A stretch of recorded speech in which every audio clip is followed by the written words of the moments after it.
గట్టిగా ఢిల్లీకి ఇంపియాలి, మోడీ గుండెలు అదరాలి.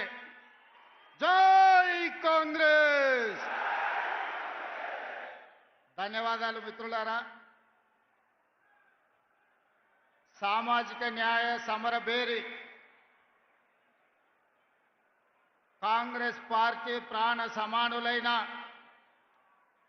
గ్రామ కమిటీ అధ్యక్షులు,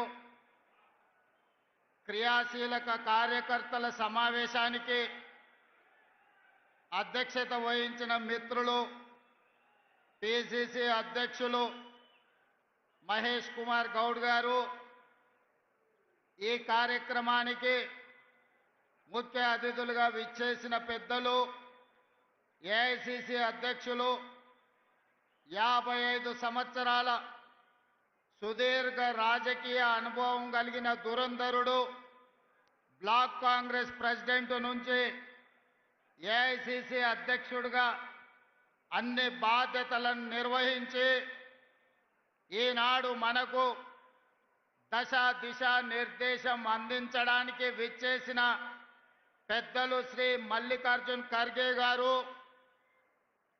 ఎన్ఎస్వై నుంచి నేటి వరకు ఓటమి ఎరగకుండా కాంగ్రెస్ పార్టీ క్రియాశీలక రాజకీయాలలో రాటుదేలి కేరళ నుంచి ఈరోజు ఢిల్లీ స్థాయిలో ప్రధాన కార్యదర్శి ఆర్గనైజేషన్ బాధ్యత తీసుకుని వివిధ రాష్ట్రాలలో కాంగ్రెస్ పార్టీని సమన్వయం చేస్తూ సమస్యలను పరిష్కరిస్తూ ఈరోజు మనకు అండగా నిలబడడానికి విచ్చేసిన పిఏసి చైర్పర్సన్ కేసీ వేణుగోపాల్ గారికి, ఉప ముఖ్యమంత్రి వర్యులు మిత్రులు బట్టి విక్రమార్క గారికి, వేదికను అలంకరించిన సహచర మంత్రివర్గ సభ్యులు, పార్లమెంట్ సభ్యులు, శాసన మండలి సభ్యులు, శాసన సభ్యులు, వివిధ కార్పొరేషన్ల చైర్మన్లు, ప్రభుత్వ సలహాదారులు, జిల్లా పార్టీ అధ్యక్షులు, మండల పార్టీ అధ్యక్షులు, గ్రామ కమిటీ అధ్యక్షులు, ప్రాణ సమానులైన కాంగ్రెస్ పార్టీ కార్యకర్తలందరికీ నా హృదయపూర్వకంగా నమస్కారాలు. ఈ సమావేశానికి స్వాగతం, సుస్వాగతం. మిత్రులారా, మీకందరికీ తెలుసు, తెలంగాణలో మాకు తిరుగులేదని అహంకారంతో రంకెలేస్తూ విర్రవీగుతున్న సమయంలో కల్వకుంట్ల గడిని బద్దలు కొట్టి 3 రంగుల జెండా చేతబూని 3 రంగుల కండువా మెడలో కట్టుకొని గుండెల నిండా ధైర్యం నింపుకొని తెలంగాణ నలుమూలల 4 కోట్ల మందిని చైతన్యం చేస్తూ తండాలలో, గూడాలలో, మారుమూల పల్లెల్లో ప్రతి తలుపును, ప్రతి గుండెను తట్టి డిసెంబర్ 7, 2023 నాడు ఇదే ఎల్బీ నగర్ మైదానం సాక్షిగా మన నాయకురాలు, తెలంగాణ ప్రదాత శ్రీమతి సోనియా గాంధీ గారి నాయకత్వంలో, యువకులు రాహుల్ గాంధీ గారి నేతృత్వంలో ఇక్కడనే ప్రజారాజ్యం, ప్రజా పరిపాలన, ఇందిరమ్మ రాజ్యాన్ని ఇక్కడనే మనం ఏర్పాటు చేసుకున్నాం. ఆనాడు మొదలుపెట్టిన మన నడక ఈనాడు తెలంగాణలో నలుమూలల్లో రైతుల విషయంలో కావచ్చు, మహిళలు కావచ్చు, విద్యార్థులు కావచ్చు, నిరుద్యోగ యువకులు కావచ్చు, ఉద్యమకారులు కావచ్చు, అమరవీరుల కుటుంబాలు కావచ్చు, తెలంగాణలో ప్రతి ఒక్కరిని తడుతూ ప్రతి గుండెకు చేరుతూ ఈరోజు ప్రజా పరిపాలనను అందిస్తూ ఈ సమావేశాన్ని ఏర్పాటు చేసుకున్నాం. మిత్రులారా, ఈ 18 నెలల్లో ప్రభుత్వం ఏర్పడినాడు ఎంతకాలం ఉంటుంది ఇది? 3 నాళ్ళ ముచ్చటనే అన్నవాళ్ళు ఉన్నారు. 3 నాళ్ళు అయిన తర్వాత ఈ ప్రభుత్వం ఉంటుంది కానీ సంక్షేమ పథకాలు అమలు చెయ్యలేరు అన్నారు. సంక్షేమ పథకాలు అమలు చేసిన తర్వాత వీళ్ళు కలిసి ఉండరు, రోజు కలహించుకుంటారు, కాంగ్రెస్ వాళ్ళకు కలిసి ఉండే లక్షణమే లేదు అన్నారు. అక్కడి నుంచి ఈనాడు కలిసి ఉండడమే కాదు, ఈరోజు కలిసికట్టుగా నడుము బిగించి నవ్విన వాళ్ళ ముందల తలెత్తుకొని నిలబడే విధంగా నిటారుగా నిలబడి సంక్షేమాన్ని, అభివృద్ధిని, విద్యను, ఉద్యోగాలను తెలంగాణ రాష్ట్రంలో అమలు చేసి దేశానికే ఆదర్శంగా నిలబడే తెలంగాణ మోడల్ని 18 నెలల్లో ఆవిష్కరించినాం. అందుకే ఈనాడు కన్యాకుమారి నుంచి కశ్మీర్ వరకు 150 రోజులు 4000 కిలోమీటర్లు మండు టెండల్లో మంచు కొండల్లో నడుస్తూ ప్రజలని కలుస్తూ ఆనాడు రాహుల్ గాంధీ గారు ఒక మాట ఇచ్చారు. మీరు తెలంగాణలో కాంగ్రెస్ ప్రభుత్వాన్ని ఏర్పాటు చేయండి, తప్పకుండా తెలంగాణ రాష్ట్రంలో జనగణనతో పాటు కులగణన చేస్తాం, అదే కాకుండా మాదిగ ఉపకులాలకు సంబంధించిన ఎస్సీ వర్గీకరణ చేసి తీరుతామని రాహుల్ గాంధీ గారు మాట ఇస్తే 2024 ఫిబ్రవరి 4 నాడు మొదలుపెట్టి 2025 ఫిబ్రవరి 4 నాడు సంవత్సరం తిరిగే లోపల సామాజిక న్యాయం చేస్తూ కులగణను పూర్తి చేసి ఎస్సీ వర్గీకరణ చేసి జాతికి అంకితం చేసి ఫిబ్రవరి 4ను సోషల్ జస్టిస్ డేగా ఈరోజు తెలంగాణ రాష్ట్రం జరుపుకుంటున్నది అని అంటే రాహుల్ గాంధీ గారి యొక్క ఉక్కు సంకల్పాన్ని ఈరోజు మనం అమలు చేస్తున్నాం. మిత్రులారా, ఈరోజు దెబ్బతిన్న ఆర్థిక వ్యవస్థ, అడగంటిపోయిన రాజ్యాంగబద్ధ సంస్థల ప్రతిష్ట, వీటన్నిటిని పునరుద్ధరించుకుంటూ ఒక్కొక్క కష్టాన్ని అధిగమించుకుంటూ ఒక్కొక్క సమస్యను పరిష్కరించుకుంటూ తెలంగాణ రాష్ట్రాన్ని అభివృద్ధి పదం వైపు నడిపించే పని ఈరోజు నేను నా మంత్రివర్గ సహచరులు ముందుకు తీసుకెళ్తున్నాం. కష్టాలు వచ్చినాయి, ఒడిదుడుకులు వచ్చినాయి, అయినా నిటారుగా నిలబడి తట్టుకొని వాటన్నిటిని అధిగమించుకుంటూ ముందుకు వెళ్తున్నాం. ఇవాళ మిత్రులారా, తెలంగాణ సమాజంలో 70% రైతాంగం, 70% రైతాంగం కోసం ఈ 18 నెలల్లో రైతు భరోసా కావచ్చు, రైతు బీమా కావచ్చు, లేకపోతే గిట్టుబాటు ధర కావచ్చు, రైతు రుణమాఫీ కావచ్చు, ఈ రోజు రైతులకు సంబంధించిన సంక్షేమ పథకాలలో సన్న వడ్లకు 500 రూపాయల బోనస్ కావచ్చు, 18 నెలల్లో ఈ దేశంకే ఆదర్శంగా నిలబడే విధంగా రైతాంగానికి 1,04,000 కోట్ల రూపాయలు ఖర్చు పెట్టి ఈ దేశంలో రైతులను ఆత్మగౌరవంతో నిలబడే విధంగా 25,55,964 మంది రైతులకు 21,000 కోట్ల రూపాయల రైతు రుణమాఫీ చేసి రైతులకు అప్పు రుణ విముక్తిని చేసిన పార్టీ ప్రభుత్వం కాంగ్రెస్ పార్టీ, తెలంగాణ ప్రభుత్వం అని ఈ వేదిక మీద నుంచి నేను గర్వంగా చెప్పదలుచుకున్న. మిత్రులారా, ఆనాడు మీకందరికీ తెలుసు, తెలంగాణ రాష్ట్రంలో రైతులు వరి వేస్తే వరి కొనుగోలు చేయక ఐకేపీ కేంద్రాలను మూతవేసి ఆనాటి ముఖ్యమంత్రి ఒక మాట అన్నాడు, ఎవరైనా రైతు వరి వేసుకుంటే మీరు ఉరి వేసుకున్నట్టే, నాకు సంబంధం లేదు, రాష్ట్ర ప్రభుత్వం వరి కొనుగోలు చెయ్యదు అని ఆనాటి ముఖ్యమంత్రి గారు చెప్పారు. కానీ ఇందిరమ్మ రాజ్యంలో ప్రజాపాలనలో మనం ప్రభుత్వం వచ్చిన వెంబడే చెప్పినాం, మీరు ఎంతైనా వరి పండించండి, చివరి గింజ వరకు కొంటాం, చివరి గింజ వరకు కొనడమే కాదు 500 రూపాయల బోనస్ ఇస్తామని ఆ ఎల్ల మాట ఇచ్చినాం. 2024-25 సంవత్సరంలో భారతదేశంలోనే అత్యధికంగా వరి పండించినాం. ఎంతయ్యా అంటే 2,80,00,000 మెట్రిక్ టన్నుల వరి ధాన్యాన్ని ఉత్పత్తి చేసి ఈ దేశానికి ఆదర్శంగా నెంబర్ 1 స్థానంలో నిలబడ్డ రాష్ట్రం తెలంగాణ రాష్ట్రం. ప్రతి గింజ మన ప్రభుత్వం ప్రజా పాలనలో కొనుగోలు చేసిందని ఈరోజు నేను గర్వంగా చెప్తున్న. మిత్రులారా, అందుకే ఈనాడు రైతాంగం మొన్న జరిగిన మీరు చూసిండ్రు రైతు భరోసా కార్యక్రమం, అందరూ అనుకున్నారు గోతికాడి నక్కలాకి ఎదురు చూసిండ్రు, ఒంటె పెదాలకు నక్క ఎదురు చూసినట్టు రైతు భరోసాలో ఈ ప్రభుత్వం విఫలం చెందుతుందని ఆలోచన చేసిండ్రు.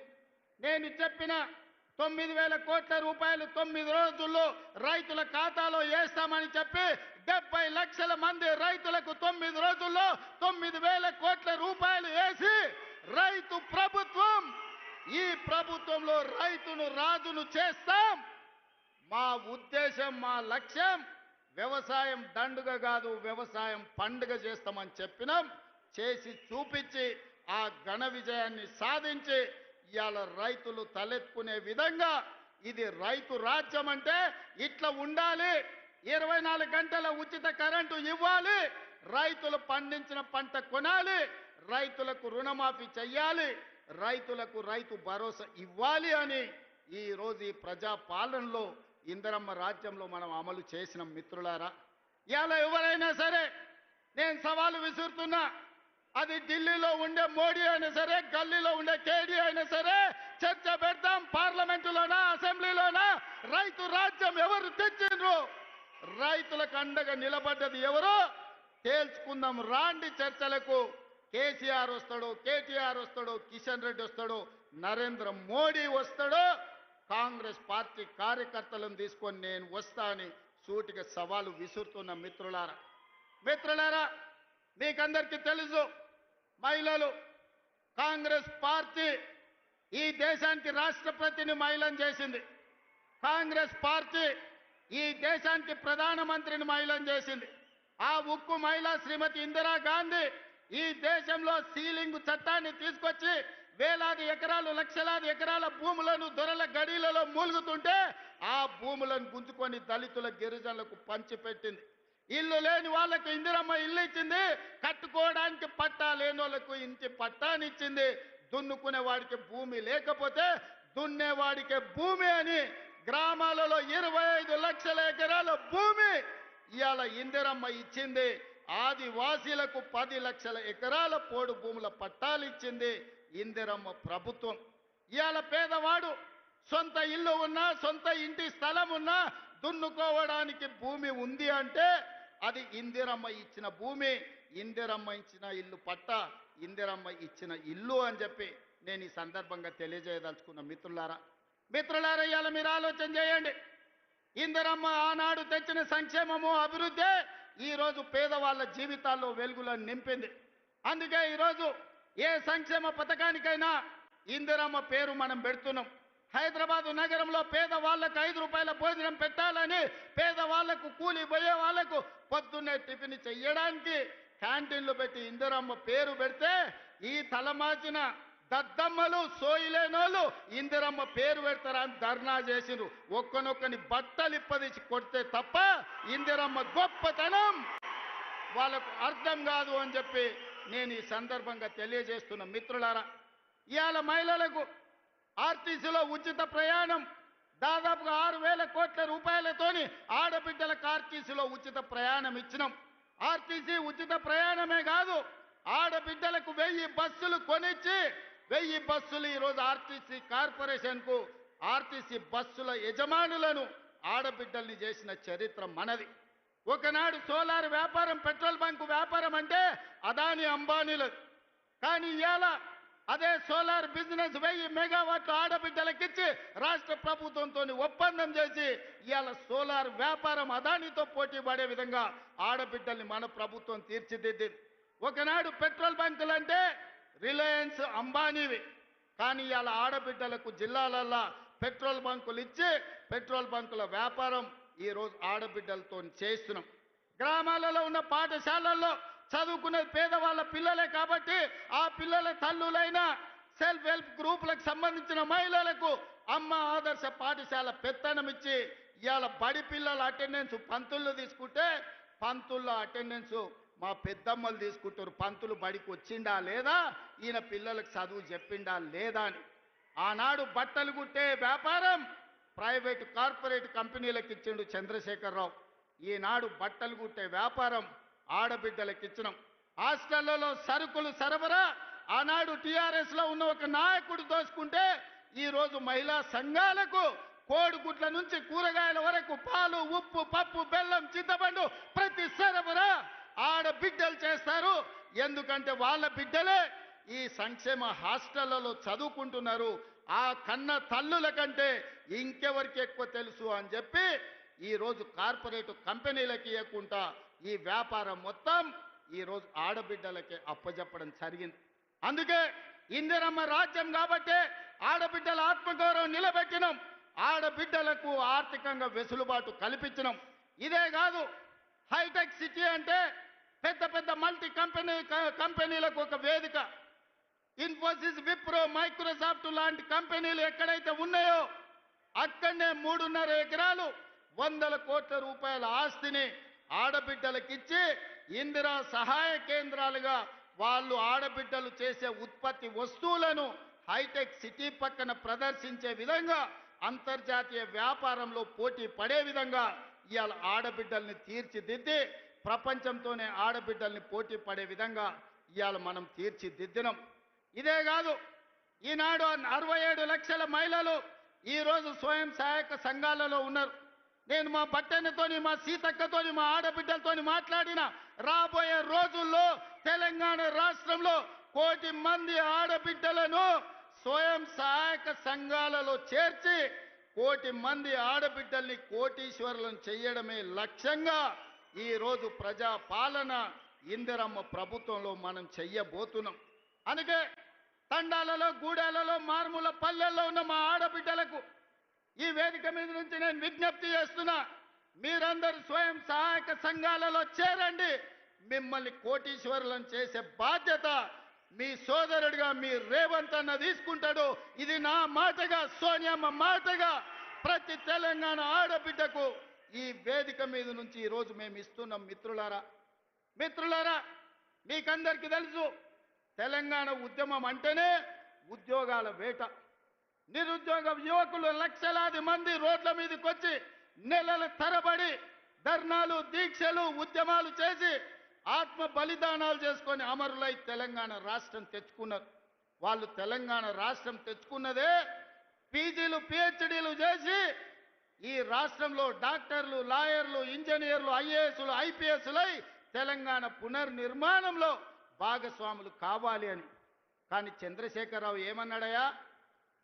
గొర్రెలు, బర్రెలు, చేపలు, పందులు మీరు పెంచుకోండి, పేదవాళ్ళ పిల్లలు గొల్లోళ్ళు గొర్రెలు పెంచుకోవాలి, మాదిగోళ్ళు చెప్పులు కుట్టుకోవాలి, ఎరకలోళ్ళు పందులు పెంచుకోవాలి, మా ముదిరాజు సోదరులు చేపలు పట్టుకోవాలి అని మిమ్మల్ని అందరినీ అక్కడ పొమ్మన్నాడు. ఆయన కొడుకు మాత్రం రాజ్యాలు ఏలుతారంట. ఇదే నా న్యాయం అని నేను అడుగుతున్నా చంద్రశేఖరరావు ఈ వేదిక మీద నుంచి. పేదోళ్ళ బిడ్డలు, వాళ్ళ తాతలు ముత్తాతలు తరతరాలుగా గొర్రెలు, బర్రెలు, చేపలు, పందులను పెంచుకొని బతికి ఆత్మ బలిదానం చేసుకొని వందలాది మంది ప్రాణాలు ఇచ్చి తెలంగాణ రాష్ట్రం తెచ్చుకున్నది. డాక్టర్లు, లాయర్లు, ఇంజనీర్లు, ఐఏఎస్లు, ఐపీఎస్లై రాజ్యం ఏలాలనా లేకపోతే గొర్రెలు, బర్రెలు పెంచుకోవాలనా ఒక్కసారి ఆలోచన చేయండి. అందుకే మన ప్రభుత్వం ఏర్పడిన వెంబడే పెండింగ్ ఉండి నోటిఫికేషన్లు ఇచ్చి నియామకాలు జరగని ప్రభుత్వ ఉద్యోగ నియామకాలు మొదటి సంవత్సరంలో ఇదే ఎల్బీ స్టేడియం సాక్షిగా 60,000 ప్రభుత్వ ఉద్యోగాలు ఇచ్చిన నేను గర్వంగా చెప్తున్నా. ఇవాళ నేను సవాలు విసురుతున్న కిషన్ రెడ్డికి, కేటీఆర్కు, కేసీఆర్కు, నరేంద్ర మోడీకి. మొదటి సంవత్సరంలో మా ప్రభుత్వ ఉద్యోగాలలో 60,000 నియామకాలు చేపట్టింది.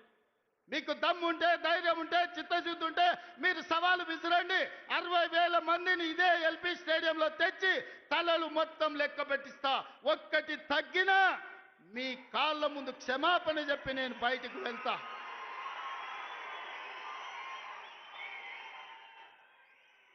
ఇది మా లెక్క, ఇది మా నిజాయితీ. ప్రైవేట్, కార్పొరేట్ కంపెనీల్లో 1,00,000 ఉద్యోగాలు ఇచ్చినాం. నేను మా మిత్రుడు శ్రీధర్ బాబు విదేశీ పర్యటనలో 3 లక్షల కోట్ల పెట్టుబడులు తీసుకొచ్చినాం. ఇవాళ అంతర్జాతీయ స్థాయిలో తెలంగాణకు ఒక గుర్తింపు, గౌరవాన్ని తీసుకొచ్చినాం.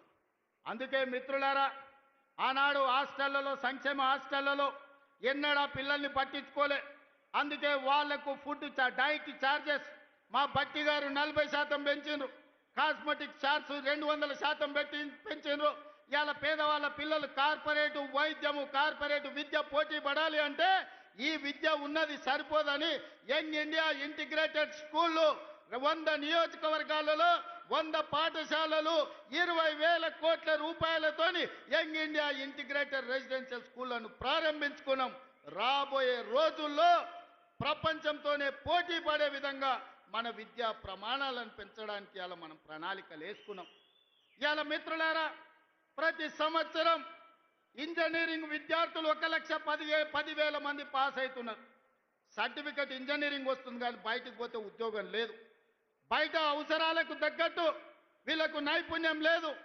నైపుణ్యానికి శిక్షణ ఇవ్వడానికి వసతులు లేవు. అందుకే ఆలోచన చేసి రాష్ట్ర ప్రభుత్వంలో యంగ్ ఇండియా స్కిల్స్ యూనివర్సిటీని ప్రారంభించి వేలాది మంది పేద పిల్లలకు స్కిల్స్ నేర్పించి తద్వారా ఉద్యోగ ఉపాధి అవకాశాలు కల్పించడానికి ఈ రోజు మన ప్రభుత్వం పనిచేస్తుంది. ఇదే కాదు, మొన్న జరిగిన ఒలింపిక్స్ లో 140 కోట్ల మంది ఉన్న ఈ దేశానికి ఒక్క బంగారు మెడల్ రాలే. కానీ సౌత్ కొరియా ఒక చిన్న దేశం, హైదరాబాద్ కంటే కొంచెం పెద్ద దేశం, 32 మెడల్స్ తెచ్చుకున్నది. అందులో ఒక అమ్మాయి సౌత్ కొరియా స్పోర్ట్స్ యూనివర్సిటీకి నేను పోతే ఒక అమ్మాయిని కలిసిన. ఆ అమ్మాయి నాకు ఆశ్చర్యం వేసింది. ఒక అమ్మాయి 3 బంగారు పతకాలు తీసుకొచ్చింది. నేను అడుగుతున్న మిత్రులారా, తెలంగాణ యువకులారా, ఉద్యమం చేసి తెచ్చుకున్న తెలంగాణగా 140 కోట్ల జనాభా ఉన్న భారతదేశం ఒక్క మెడల్ తీసుకురాలే. సౌత్ కొరియాలో ఒక అమ్మాయి 3 బంగారు మెడల్స్ తెస్తే 140 కోట్ల భారతీయులు ఆ అమ్మాయి ముందల తల వంచుకునే పరిస్థితి ఈరోజు లేదా? అందుకే ఈ దేశాన్ని ప్రపంచ చిత్రపటంలో పెట్టాలంటే ఒలింపిక్స్ లో బంగారు మెడల్స్ సాధించాలి. దానికి తెలంగాణ వేదిక కావాలని యంగ్ ఇండియా స్పోర్ట్స్ యూనివర్సిటీని ఇవాళ తెలంగాణలో ప్రారంభించుకున్నాం. 2034 ఒలింపిక్స్ లో తెలంగాణ నుంచి బంగారు మెడల్స్ తెచ్చే బాధ్యత తెలంగాణ యువత తీసుకుంటుందని చెప్పి నరేంద్ర మోడీ గారికి నేను సూటిగా చెప్తున్నా. మిత్రులారా, ఇలా చెప్పుకుంటూ వెళ్తే ఎన్నో విజయాలు ఉన్నాయి. పనిలో పడి ప్రచారం చేసుకోవడంలో మేము మర్చిపోయినాం. మన వాళ్ళు చెబుతుంటే అరే ఇన్ని చేసిందా మన ప్రభుత్వం, సన్నబియ్యం ఇచ్చిందా, రైతు రుణమాఫీ చేసిందా, రైతు భరోసాకు నిధులు ఇచ్చిందా, 60,000 ఉద్యోగాలు ఇచ్చిందా, అమ్మ ఆదర్శ పాఠాలు నిర్వహించిందా, స్కిల్స్ యూనివర్సిటీ పెట్టినరా, స్పోర్ట్స్ యూనివర్సిటీ పెట్టినరా, ఇట్లా ప్రతి కార్యక్రమాన్ని చర్చినప్పుడు ఆశ్చర్యంతో నోరు తెరిచి చూస్తున్నారు. మరి ఎందుకు ఈ రోజు అవి మనం ప్రచారం చేసుకోలేకపోతున్నాం? అందుకే మిత్రులారా, ఈ రోజు వాళ్ళు పెట్టుబడి పెట్టి కిరాయి మనుషులను పెట్టి దుబాయ్లో ఆఫీసులు పెట్టి విష ప్రచారం చేస్తున్నారు. అందుకే ఇవాళ ఈడికొచ్చిన వేలాది మంది కాంగ్రెస్ పార్టీ కార్యకర్తలే మా బ్రాండ్ అంబాసిడర్లు. మీరే ప్రచార కార్యకర్తలుగా మారండి, మీరే ఈ ప్రభుత్వానికి బ్రాండ్ అంబాసిడర్లుగా మారండి. సోషల్ మీడియాలో యుద్ధం ప్రకటించండి. మన యుద్ధంలో కల్వకుంట్ల గడి తుణుకలు అయిపోవాలి. అందుకే మిత్రులారా, ఇవాళ మనం కలుసుకున్నాం. మా ఎన్నికలు అయిపోయినాయి, ఎమ్మెల్యే అయిపోయింది, ఎమ్మెల్సీ అయిపోయింది, ఎంపీ అయిపోయింది, ప్రభుత్వం అయిపోయింది. నాయకుల ఎన్నికలు అయిపోయిన వేదిక మీద ఉన్నోళ్ళకు ఇక ప్రాణ సమానులైన మా కార్యకర్తల ఎన్నికలు ఉన్నాయి. మిమ్మల్ని గెలిపించే బాధ్యత నాది. సర్పంచులుగా, వార్డు మెంబర్లుగా, ఎంపీటీసీలుగా, ఎంపీపీలుగా, జడ్పీటీసీలుగా, జిల్లా పరిషత్ చైర్మన్లుగా, కౌన్సిలర్లుగా, కార్పొరేటర్లుగా, మేయర్లుగా మిమ్మల్ని గెలిపించే పూచి నేను తీసుకుంటా. మీ సోదరుడు మీకు అండగా నిలబడతాడు. గ్రామాన తండాలలో, గూడాలలో, మారుమూల పల్లెల్లో కంకణం కట్టుకొని బయలుదేరండి. రాబోయే స్థానిక సంస్థల్లో 100% కాంగ్రెస్ పార్టీ కార్యకర్తలకు న్యాయం జరుగుతుంది. మిమ్మల్ని గెలిపించుకునే పూచి నాది. ఇవే కాదు, ఈరోజు గుడి కమిటీలు కావచ్చు, మార్కెట్ కమిటీలు కావచ్చు, కార్పొరేషన్లో డైరెక్టర్లు కావచ్చు, అన్ని పదవులు ఇచ్చే వరకు ఈరోజు విశ్రమించను. మీకు అండగా నిలబడడానికి మీనాక్షి నటరాజన్ గారు ఢిల్లీ నుంచి వచ్చిండ్రు. మీకు 100% న్యాయం జరుగుద్ది. మీకు న్యాయం చేసే బాధ్యత నాది.